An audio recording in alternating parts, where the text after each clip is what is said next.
你掉，我让你掉个毛，吃个毛。这地儿，哎呦我的妈呀，这怎么找？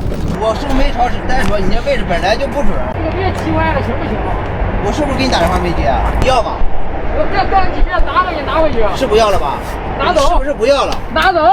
OK， 刚才说什么？说要投诉是吧？你赶紧走啊！你听见没有？行，你别给我磨叽了，你不用这样，我忍你好几回了。你掉个毛，你掉个毛啊！你掉，你掉，猴先生是你外卖吗？等我一会儿。地址不好找啊，我找半天。你接下外卖，猴先生。等会儿。啊，我给你带槟榔呢。槟榔我没带。我这备注了，让你给我带槟榔，怎么没带呢？你备注那个，我天天给你们这个带那个带。我跟你讲啊，你小子呀，赶紧给我买去吧。那你给我小费吧，我给你买去。行啊，你小子，你等着我投诉你吧啊！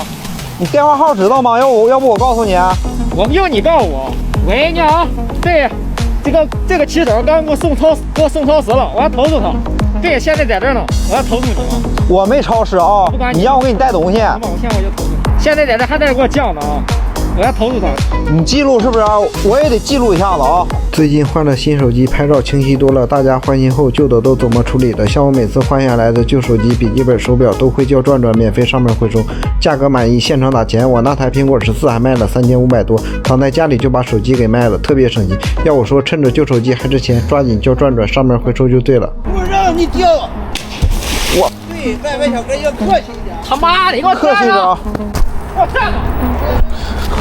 我让你掉个毛啊！你吃个毛，你喝个毛，火箭发射！